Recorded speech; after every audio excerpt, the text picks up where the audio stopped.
Growth and development क्या है, इन दोनों में फर्क क्या है, ग्रोथ क्या होती है और डेवलपमेंट क्या होती है। इन दोनों के अंदर पहला प्रोसेस डेवलपमेंट का होगा। अब डेवलपमेंट क्या है? The progressive changes, Aahista Aahista होने वाली तब्दीलियां, ऐसी तब्दीलियां जो बतदरीज होती हैं, जो प्रोग्रेसिव हैं, जो आहिस्ता आहिस्ता आ रही हैं, up to the formation of adult, किसी के अडल्ट बनने तक जो उसके अंदर आहिस्ता आहिस्ता तब्दीलियां पैदा होती हैं वो डेवलपमेंट है।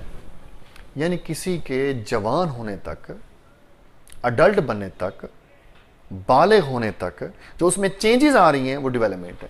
वैसे असल जो डेवलपमेंट है वो एम्ब्रियोनिक होती है, वो डेवलपमेंट एम्ब्रियोनिक असल है। उससे क्या मुराद है? उससे मुराद ये है कि जो काम होना होता है असल वो डेवलपमेंट एम्ब्रियोनिक स्टेज में हो जाएगा।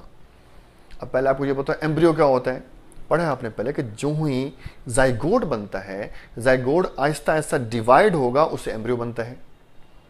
और एम्ब्रियो के अंदर तकरीबन सारे उसके पार्ट्स बन चुके होते हैं। अगर हम एनिमल का जिक्र करें और खसूसन अपना जिक्र करें, मैन का जिक्र करें, पहले 3 मंथ जो होते हैं मां के पेट के अंदर, उसे हम एम्ब्रियो कहते हैं। और एम्ब्रियो के अंदर तकरीबन उसके सारे अज़ाब बन चुके होते हैं, चाहे उसके थोड़े थोड़े बनते हैं, चाहे उसके ब्रेन, उसका हार्ट, उसका लीवर, उसका डाइजेस्टिव सिस्टम, उसके हैंड, उसके फीट थोड़े थोड़े बन चुके होते हैं। वो डेवलपमेंट है।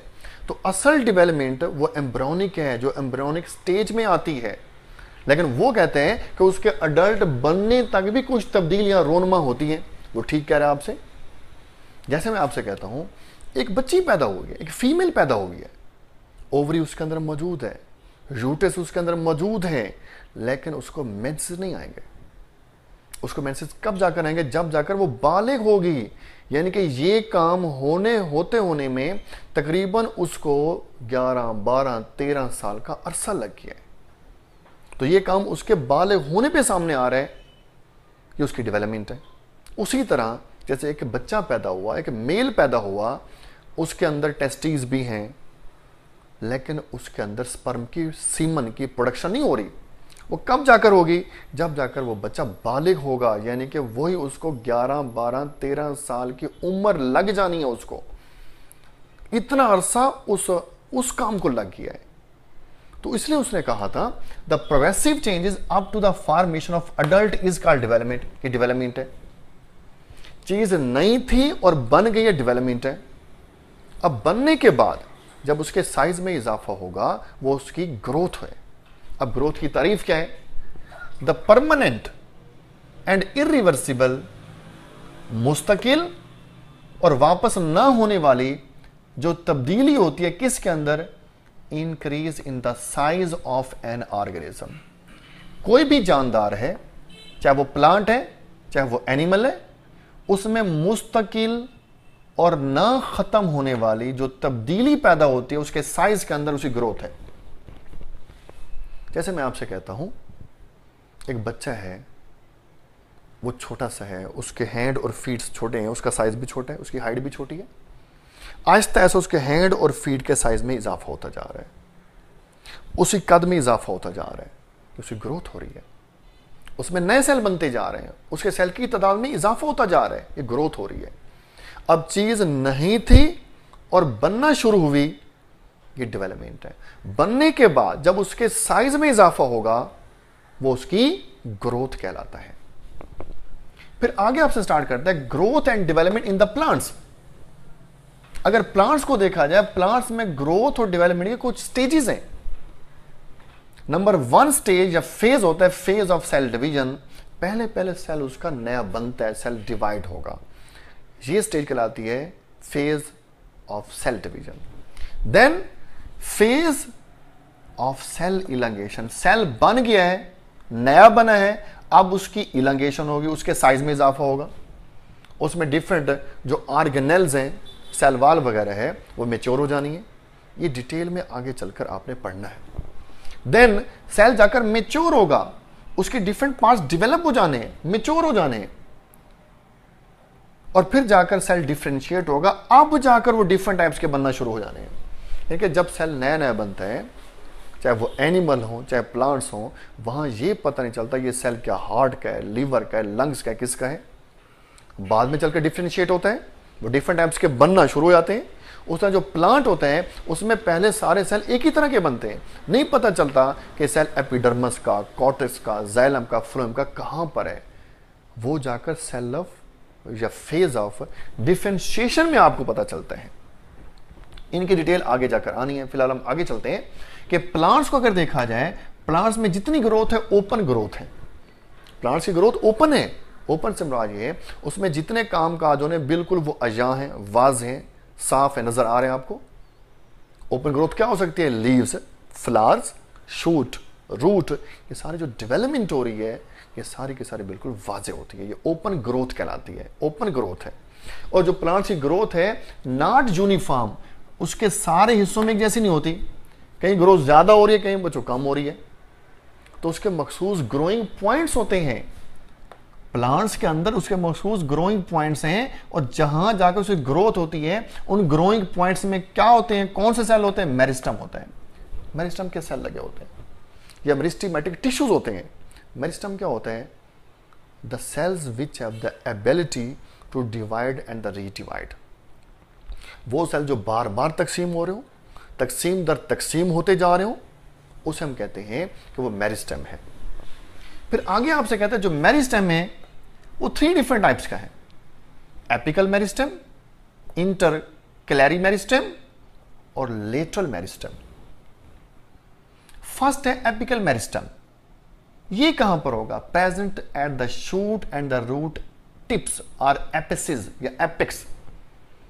जैसे हम कहते हैं फॉर एग्जांपल ये सीड है, इसकी जर्मिनेशन हो रही है, एक चीज जमीन के बाहर, एक चीज जमीन के अंदर। ये शूट और ये उसकी रूट है। ये शूट की टिप है और ये उसके रूट की टिप है। शूट और रूट की टिप के ऊपर जो सेल मौजूद हैं वो मेरिस्टम के सेल हैं, और ये सेल बार बार डिवाइड होंगे जिसकी वजह से उसकी लेंथ में इजाफा होना शुरू हो जाएगा। ये मेरिस्टम की वजह से है।